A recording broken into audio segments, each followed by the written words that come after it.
Welcome back to Anders' question and answer session. This is number 6, and we're going to start out with a small group of questions I got from Jack Christopher. A bunch of these have already been answered, so I'm only going to answer the ones I haven't answered yet. And the first one is, why is it that you chose to wear electrical tape instead of a mask, instead of a proper mask?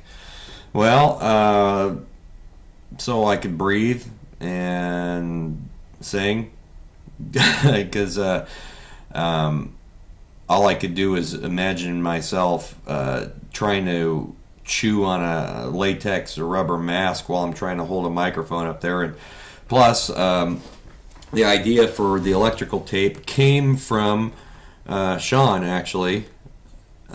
We were in the studio creating samples for Killers Are Quiet, and one of the sounds is me ripping duct tape off of Sean's face. We just wrapped his head up in duct tape and then went rip.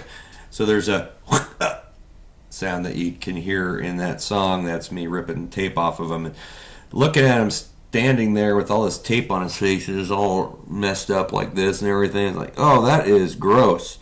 So duct tape's a little bit too big to put on my head. I used electrical tape instead. And no two shows were exactly alike. And then I started realizing, wow, if I put the tape on too tight, it restricts your breathing quite a bit. But anyway, that's that. If I had a mask rather than electrical tape, what do you think it would have looked like? I don't know. Never thought about it. It could be anything. Minnie Mouse, for all I really know. You know, all I know is I'm never wearing a mask, unless it's a Halloween thing. Also, what kind of stuff do you plan on doing in the future? Well, I'm going to continue doing Pain Face. It's just too fun. It's aggressive. It's pissed off. It allows me to be a nice guy the rest of the time, because I'm able to expel a lot of really bad energy and anger and pissed off rage when we're performing those songs, and it's just awesome. But I'm also working on some mellow stuff. Yes, me singing cleanly, that I'm working on with my son, and that things that we started with the band All That Crawls, which never recorded anything, and we only played a handful of shows before we broke up. But we kind of started doing some stuff down the line that I really wanted to do. So that will be under the name All That Crawls. Anything I do, we're going to be releasing a video for a song dedicated to the memory of Paul called "The Endless." That's been underway for a long time, and trying to edit video yourself when you've never done it before is kind of fun. That's sarcasm. Anyway, that is the only couple questions out of 11 from Jack that I'm answering, and I'm not going to answer questions such as, what do you think about so-and-so? And I'm not giving my opinion on other people or anything like that, ever. I'm not going to badmouth anybody, and I don't want to lie about it either. If I feel a certain way about somebody, I'm not going to smile and say, oh, he's just great. So I'm not answering questions about anybody. Got another question here from Diego Zavalos. Okay, and he's from Peru. Let's see. What places did I play with Slipknot back in the 96 era? Not very many. A lot of them around Des Moines. We played one show in Ames, and that club said that we would never be back. We opened for the Torture King, guy who came out and sticks skewers through his face and swallows swords and a lot of really painful looking things. And that was on a weeknight also, and they decided we were probably a little bit too aggressive for that club. And then we played in Lincoln, Nebraska at a place called Knickerbockers for about 4 people. It had a legitimate rap band open up, and the guys were breakdancing between sets and everything. It's kind of cool. But that was it for shows that I played with Slipknot. They were pretty much all in Des Moines and just a couple out of town. So thank you, Diego.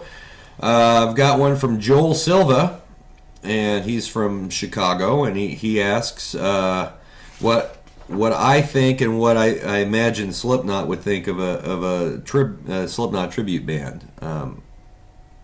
I'm sure they'd think exactly the same way. That's flattering, you know. A band that wants to dedicate their time to playing your music rather than writing their own music, that's very flattering. You know, I've never been a big fan of cover bands because I've always been driven to write my own music. But I completely understand where they're coming from. You know, just performing music, period, when you're a musician is fulfilling, you know. So I think, you know, Slipknot tribute bands are going to be looked on with, you know, looked on favorably by the guys in Slipknot, unless they absolutely suck. But then they'll just be looked on kind of sadly. Anyway, thank you for that. This one is from Vincent Javornik. Okay, yep, and he's in the U.S. Army. All right. And he's stationed in El Paso, Texas. And he asks, did I do any more recording interactions with any of the guys in Slipknot after I left? The only thing I ever did was Corey had some local guys come in and record something for one song called Wait, Weight, for his Project X thing. And I honestly don't know whatever became of that, but myself, Aaron Peltz, Jim Corleano, and Sean and some other people did some.